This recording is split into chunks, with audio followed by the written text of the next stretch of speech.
जी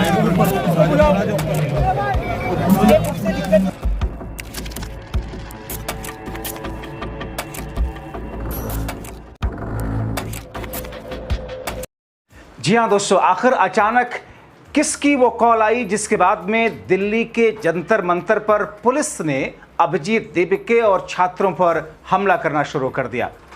आखिर अभिजीत दीपिके और उससे जुड़े हुए लोगों के फोन को क्यों टैप कराया जा रहा है? क्या वाकई कांग्रेस पार्टी और राहुल गांधी का कोई लिंक अभिजीत दीपिके से बातचीत के जरिए ढूंढने की कोशिश है? मगर इन तमाम चीजों के बीच में बिगड़ती हुई सोनम वांगचुक की तबीयत के बाद में अब स्थिति है क्या? विस्तार से दोस्तों आपको सब कुछ बताते हैं, क्योंकि 2 जुलाई को दिल्ली के जंतर मंतर पर जो कुछ हुआ वो शायद अभी तक नहीं हुआ था। अभी तक दोस्तों पुलिस छात्रों को, युवाओं को किसी न किसी बहाने परेशान कर रही थी, मगर पुलिस ने बेरहमी से पीटना शुरू नहीं किया था।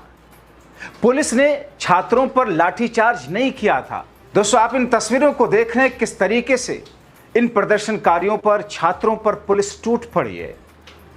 दोस्तों कॉकरोच पार्टी के ट्विटर हैंडल से पुलिस द्वारा बेरहमी से युवाओं, छात्रों को पीटे जाने का वीडियो शेयर किया गया। लिखा गया, सीजेपी वॉलंटियर पर दिल्ली पुलिस ने बेरहमी से हमला किया क्योंकि जंतर मंतर पर प्रदर्शनकारियों के छत्रपति शिवाजी महाराज पर एक किताब बांटने और एक लाइब्रेरी बना रहे थे। शर्म करो दिल्ली पुलिस। तो क्या छत्रपति शिवाजी महाराज के नाम पर जो भारतीय जनता पार्टी अपनी राजनीति को चमकाने की कोशिश करती है, क्या अब वहां पर दिल्ली के जंतर मंतर पर अगर किसी ने लाइब्रेरी की स्थिति बना करके वहां पर छात्रों और युवाओं को बैठने के लिए एक सहायता देने की कोशिश की, तो यह दरअसल सरकार और दिल्ली पुलिस की आंखों की किरकिरी बन गया, क्योंकि यह तो आंदोलन को और मजबूत करने जैसा होगा। देखिए इस 1 मिनट के वीडियो को किस तरीके से पुलिस दौड़ा दौड़ा करके पीट रही है।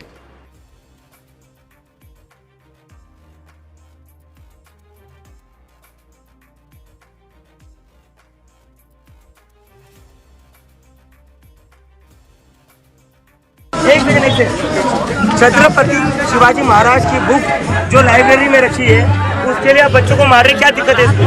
किसने मारा? वो कहा है उसको मारा है? किसने मारा? एसीपी अजय शर्मा। क्या प्रॉब्लम है सर? लाइब्रेरी लगाने में क्या प्रॉब्लम है?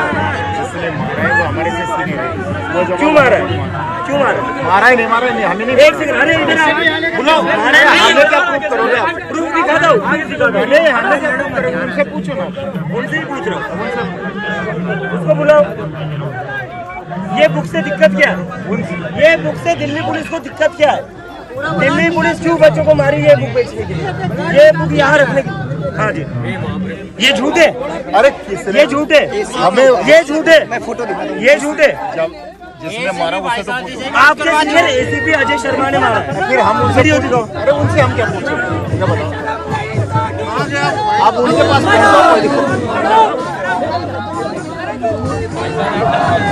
मगर दोस्तों हैरानगी तब और हुई पूरे देशवासियों को जब मोदी शाह के बॉस ने पहले तो देश के छात्रों, युवाओं को बेबस किया, उनके भविष्य को अंधकार में ढकेला, फिर अपने सीजाई से उन्हें कॉकरोच कहलवाया, अपने शिक्षा मंत्री से आतंकवादी कहलवाया, अपने बॉस से देश विरोधी, देश के टुकड़े टुकड़े करने वाला बतलाया गया।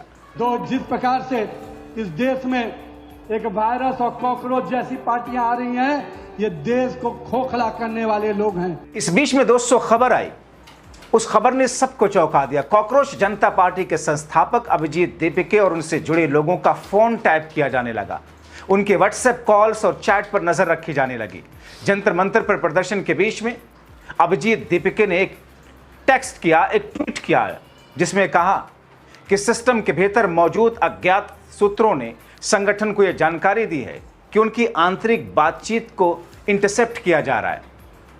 उन्होंने लिखा कि सिस्टम के अंदर के सूत्रों ने हमें बताया है, हमारे फोन सर्विलांस में हैं, हमारी व्हाट्सएप कॉल और चैट पर निगरानी की जा रही है, हमारी इंटरनल टीम में हुई बातचीत के शब्द दर शब्द विवरण बताए हैं। तो दोस्तों क्या सरकार दरअसल थोड़ी खामोशी बरत करके कोई लिंक ढूंढना चाहती है कि अभिजीत दीपिके की बातचीत किन किन लोगों के साथ में हो रही है? क्योंकि आमतौर पर विरोध प्रदर्शन होते हैं, उसके बाद में अंत में जो सरकार केसेस बनाती है, कुछ ऐसी स्थितियां उत्पन्न करती हैं। दोस्तों जो अभिजीत दीपिके ने ट्वीट किया है इसके मायने हैं।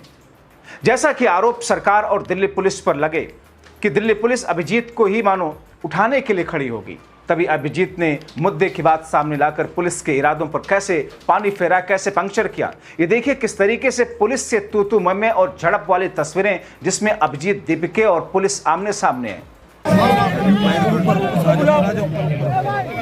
ये बुक से दिक्कत क्या है? ये बुक से दिल्ली पुलिस को दिक्कत क्या है? दिल्ली पुलिस को बच्चों को मारी दे रही है। ये बुक यहाँ रखने की।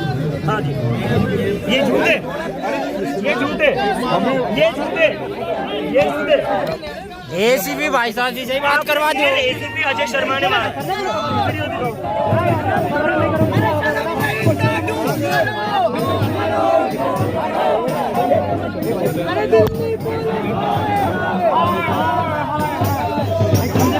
भाई पीछे तो धक्का नहीं दे। पीछे हो जाना।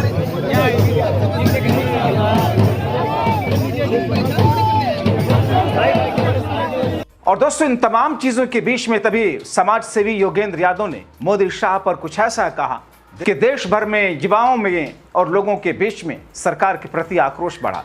देखते देखते जंतर मंतर पर भीड़ बढ़ने लगी।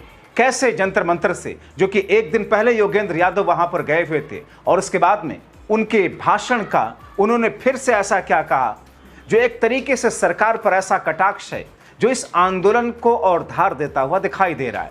फिर ये देश उसी मोड़ पे खड़ा है। आज फिर वही स्थिति है। शासक का अहंकार उसी चरम सीमा पे है, उससे पार है।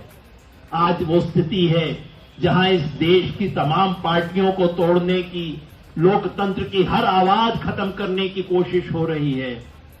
और मुझे यकीन है कि ऐसे में इस देश की जनता विपक्ष के रूप में खड़ी होगी और उसकी शुरुआत यहां से हुई है।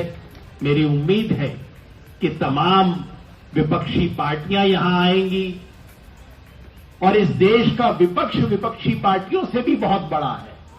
तमाम जन संगठन, किसान संगठन, मजदूर संगठन, तमाम संगठन यहां आएंगे और इस आवाज को ऊंचा उठाएंगे।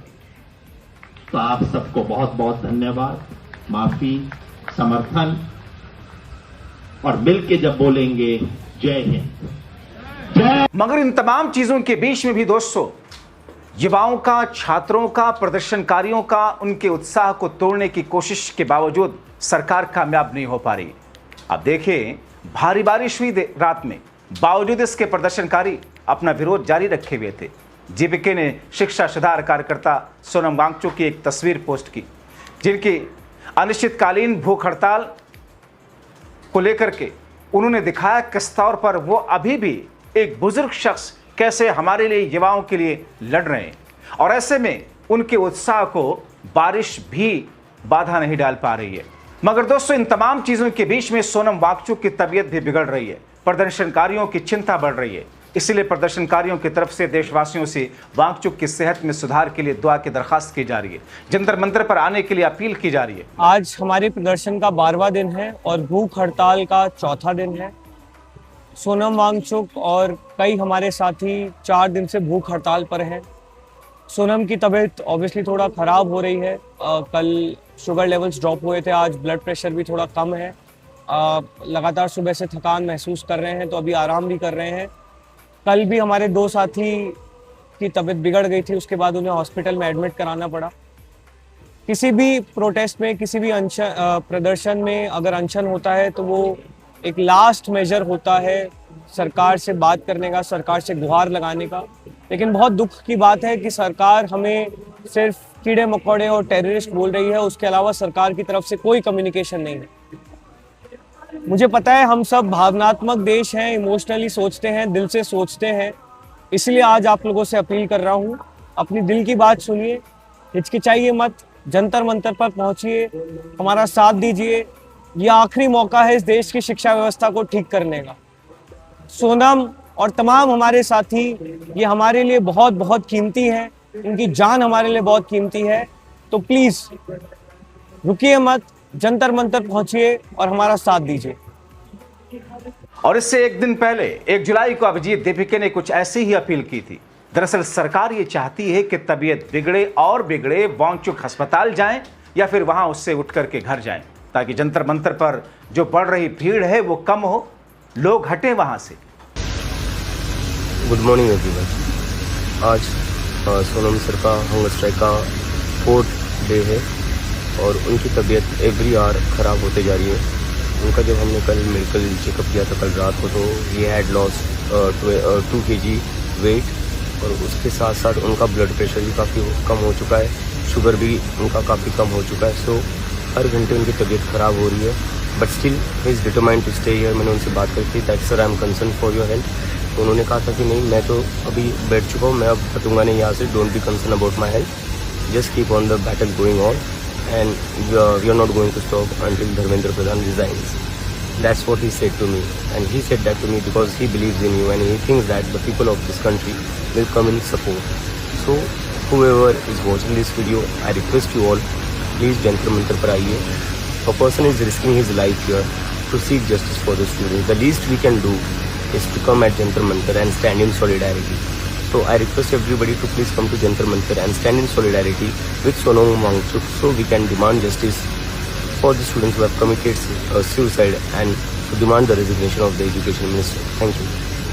लेकिन इन तमाम चीजों के बीच में अच्छी खबर यह है कि सोनम वांगचुक की तबीयत में सुधार होने लगा। खुद सोनम वांगचुक क्या कह रहे हैं वो खुद सुनिए। मैं ठीक ही महसूस कर रहा हूँ और थोड़ा बीपी कम हुआ है, वो तो पानी और नमक बढ़ानी होगी क्योंकि गर्मी में डिहाइड्रेशन शायद हो रहा है।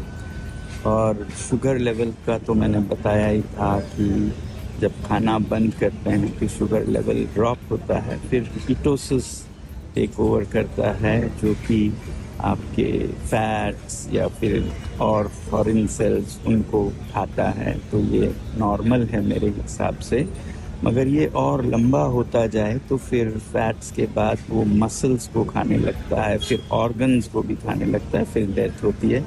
वो बहुत लंबे अनशन में, अभी मैं ठीक ही हूँ। और वज़न हाँ कम हुआ है, 55.5 से 65.5 से 63.5 हुआ है, 2 किलो लगभग।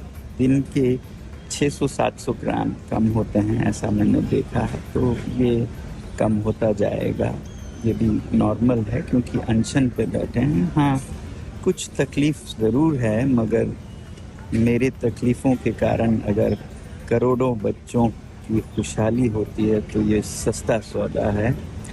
और मुझे तो थोड़ी सी ही तकलीफ़ है, उनका क्या जिन्होंने जान दी अपने 20 से ज़्यादा बच्चों ने, तो वो बड़ी बात है। हम तो चाहते हैं कि इससे अगर सरकार में थोड़ी आत्मनिरीक्षण हो तो वो उनके लिए भी अच्छा है, क्योंकि भारत की जनता एक लोकप्रिय प्यारी सरकार चाहती है, एक कठोर डरावनी सरकार नहीं। तो मैं उम्मीद करता हूँ कि सरकार में भी एक एहसास शुरू होगी और वो सही कदम उठाएंगे। आज बस इतना ही, थका हुआ हूँ, तो जय हिंद। अब दोस्तों, इन तमाम चीजों के बीच में 2 जुलाई खत्म होते होते 3 प्रमुख चीजें सामने आई कि सरकार सीधे तौर पर इन कॉकरोच जनता पार्टी से जुड़े हुए युवाओं, प्रदर्शनकारियों, देश के छात्रों को वहां से उठाकर फेंकवा तो नहीं रही है, लेकिन हर वो नित नई तरकीबें ढूंढ रहे जिससे ये खुद उठ करके चले जाए।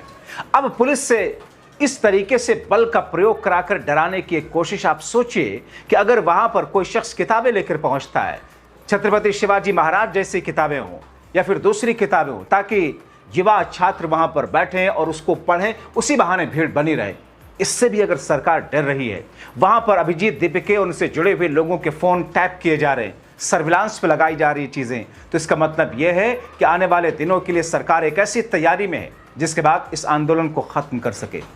लेकिन युवाओं और छात्रों का जोश, उत्साह इसके बिल्कुल खिलाफ छाती ठोक करके खड़ा है। आप क्या सोचते हैं? इन तमाम कड़ियों को जोड़ करके अपनी राय कमेंट बॉक्स में ज़रूर लिखें।